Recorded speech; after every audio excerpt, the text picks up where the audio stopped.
The difficult thing about composing music and creating music from video games is that, again, none of this music was ever intended to be performed live by an orchestra. Um, Bluntly, really nothing.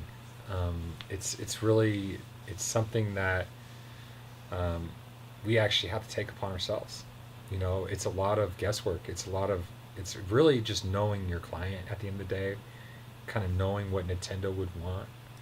That's kind of, I mean, it's really just a deep understanding maybe and I guess I've been lucky, that I haven't really had a lot of pushback on a lot of the creative ideas when it comes to our show. I'm very thankful for that, but it can be very challenging. Again, I want to say it's probably more luck than anything else that I've been having a great um, relationship with Nintendo and being able to, hopefully continue to be able to deliver what it is that they want. But really, nothing really. They don't provide a lot of assets. You know, I'm sure that if I were to ask for some of those assets, if I push a little harder, but for us, we do all the capturing, so we're physically capturing everything you see here tonight has been captured by my team. There's no MIDI. There's no sound files that are being generated for us to listen to. We have to go into the game and have to recreate it based off the game. Um, you know, the difficult thing about composing music and creating music from video games is that, again, none of this music was ever intended to be performed live by an orchestra. It was never recorded originally by an orchestra. It was all bips and bleeps. It was all Vienna sound libraries. So I'm gonna take you through the whole process. So once we get the arrangements done, okay, the conductor needs to practice. So what we do is we create videos for him, so that he can basically um, study it, and it's going to be including the, uh, the clicks and everything, the streamers, so that he can start seeing it. And so he's actually going to be practicing in a mirror and just conducting with a headset and just starting to get that down. Okay, so that way when we get to our rehearsal, which you're gonna be amazed at how little time we actually had to rehearse. So, for example, San Diego concert, 1 3 hour rehearsal, 1 3 hour rehearsal and a performance. But what we do is we typically have the choir come in earlier in the day, and we have a piano choir and conductor only rehearsal, because typically the choirs require a little bit more time. So we always have that. So we have an hour of that, and then we do the full rehearsal. Sometimes when we work with, like, for example, the LA Phil or the San Diego Symphony, or tomorrow when we're with the National Symphony in Vienna, Virginia at Wolf Trap, the summer home of the National Symphony, we'll have a 3 hour rehearsal. But sometimes we'll have a 2.5 hour rehearsal prior to it, the day before. So it really just depends. But typically it is just 1 3 hour rehearsal and a choir only and piano rehearsal. Yeah. But do the musicians get the music before? Yeah, absolutely. And so how long before are they given to prepare? Yeah. So typically the way that it works when it's just a pickup orchestra, most of these musicians are probably going to just be reading music for the first time. Wow. Yeah. So a lot of sight reading. They're all extremely great sight readers. I have a deal with the American Federation of Musicians, so I actually can't work with non-union orchestras. I can't.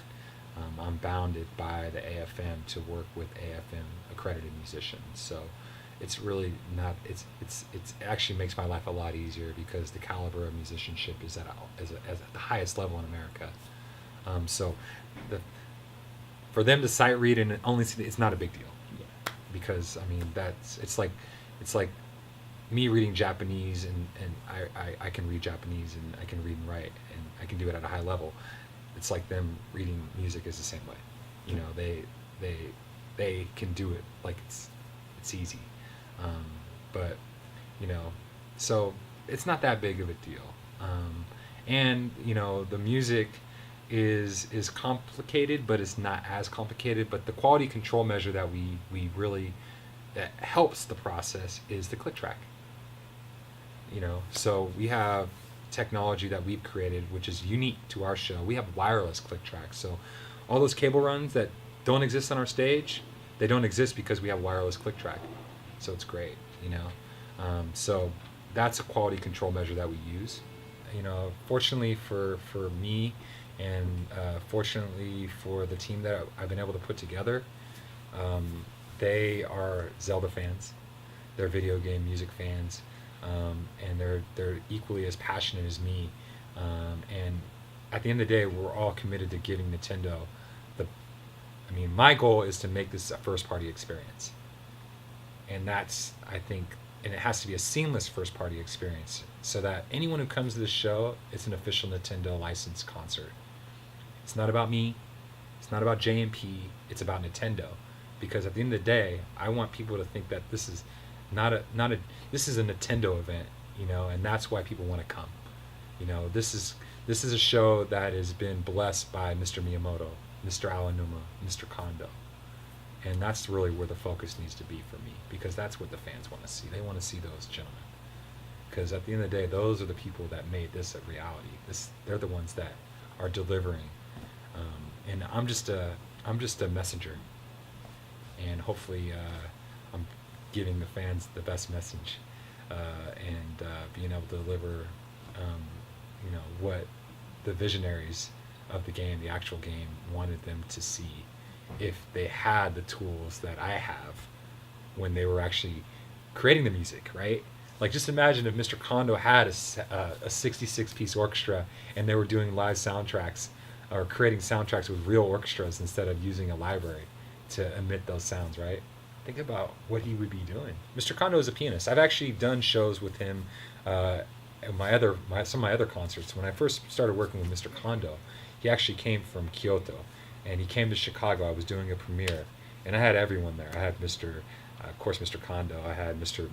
Uematsu. I had Mr. Mitsuda-san. I had Jeremy Soule. I had Marty O'Donnell, Jason Hayes from World of Warcraft fame. I had who else did I have? I had Yamane-san, Michiro Yamane-san from Castlevania fame. I had everyone there, but the highlight was Mr. Kondo. I hosted a party in Chicago, and Mr. Kondo, just almost kind of boyish, right? He just started getting on the piano and playing Mario, and then of course in the concert he also performed Mario theme as part of the concert. So he obviously has that background, and it's wonderful. I get a lot of satisfaction, especially when he's able to attend some of these concerts, which hasn't been very often, but when he does, you could tell he's happy. You could tell this is what he wanted when he was thinking about this. So